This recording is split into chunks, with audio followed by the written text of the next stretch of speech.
Sebagian dari kita mungkin asing dengan kata izzah. Izzah dalam bahasa kita bisa diartikan sesuatu yang kokoh. Secara bahasa maknanya berkisar pada kemenangan, kekuatan, berharganya sesuatu, tingginya posisi mampu mengalahkan. Izzah hanya milik Allah Subhanahu wa Ta'ala dan akan diberikan kepada hambanya yang bertakwa. Izzah dimiliki oleh umat Islam terdahulu. Dahulu Islamlah yang membuat tren dari ilmu pengetahuan, sistem hingga gaya hidup. Bahkan sekelas orang Eropa pun jika memakai pakaian Arab sangatlah bangga. Mungkin Eropa sekarang ini tidak akan pernah seperti sekarang ini kalau tidak ada peradaban Islam di Andalusia, karena umat Islam terdahulu sangatlah dibanggakan, dihormati, disegani, bahkan ditakuti. Dan inilah 5 tokoh muslim dari Andalusia. Yang pertama, Abbas Ibnu Firnas, penemu cikal bakal pesawat terbang dan parasut, dan dia dikenal sebagai ahli matematika dan astronom termuka pada zamannya. Yang kedua, Abu Al-Qasim Al-Jahrawi, begitu peradaban barat menyebutnya dokter muslim legendaris. Ia adalah dokter bedah termuka di Cordoba. Yang ketiga, Abu Ishaq Al-Jarkali, ia adalah ahli matematika sekaligus ahli astronom termasyhur dari Toledo, Andalusia. Yang keempat, Ibnu Rashid, ia memiliki gelar sang komentator besar karena kontribusinya terhadap pemikiran dan peradaban di timur dan di barat. Yang kelima, Ibnu Hazm, ia adalah sosok yang terlahir sebagai anak salah seorang pejabat di Kekhalifahan Umayyah Cordoba. Dia dikenal sebagai anak laki-laki yang memiliki kecerdasan intelektual, spiritual, cerdik, ingatan yang kuat, dan sangat egaliter.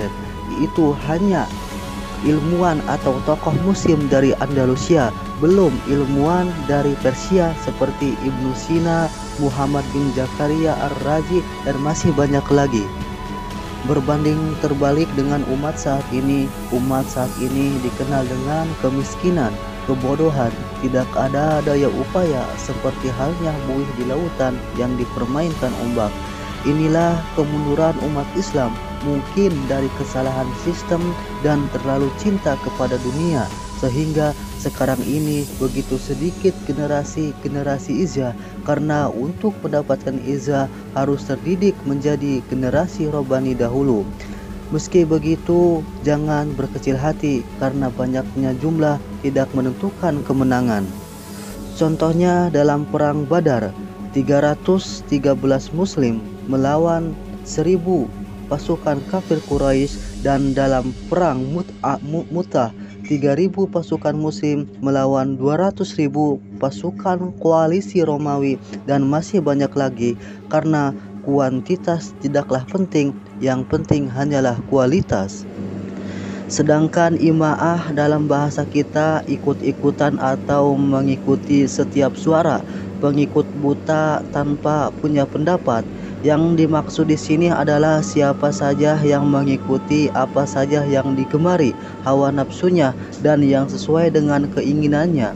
Sementara sekarang ini kita hidup dalam masa kekalahan yang sudah pasti peradaban bukan lagi di tangan kita lagi, sehingga pemutarnya bukan kita, peran utamanya bukan kita, dan bangsa yang kalah akan mengikuti bangsa yang menang.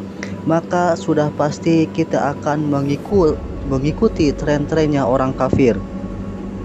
Seperti diketahui saat ini, fun dan food dan fashion dikuasai oleh mereka, sehingga dari kita umat Islam banyak yang mengikuti langkah-langkah mereka.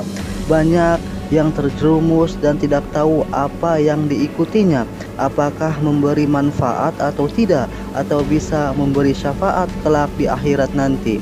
Izzah adalah kemenangan dan ima'ah adalah kekalahan.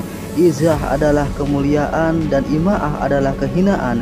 Izzah adalah harga diri yang tinggi dan ima'ah adalah murah dan remehnya harga diri. Untuk itu, mari bangun peradaban izzah dengan mempelajari sejarah-sejarah terdahulu agar kita bisa menerapkannya. Dan kepada teman-teman yang sudah berkeluarga, ajarkanlah kepada anak-anaknya agar selanjutnya menjadi generasi Rabbani, karena generasi Izzah hanya bisa dicapai oleh generasi Rabbani. Jangan sampai keluarga kita atau orang terdekat kita menjadi generasi ikut-ikutan tanpa mengetahui apa yang dilakukannya. Hilangnya rasa malu mengidolakan orang ateis sampai terjerumus dalam pergaulan bebas, dampak dari generasi yang ikut-ikutan. Seperti halnya bebek yang mengikuti bebek yang di depannya, dan yang di depannya mengikuti bebek yang paling depan. Meski bebek paling depannya masuk ke dalam jurang, niscaya bebek yang di belakang sampai paling belakang lagi akan mengikuti bebek paling depan masuk ke dalam jurang. Allahu a'lam bishawab.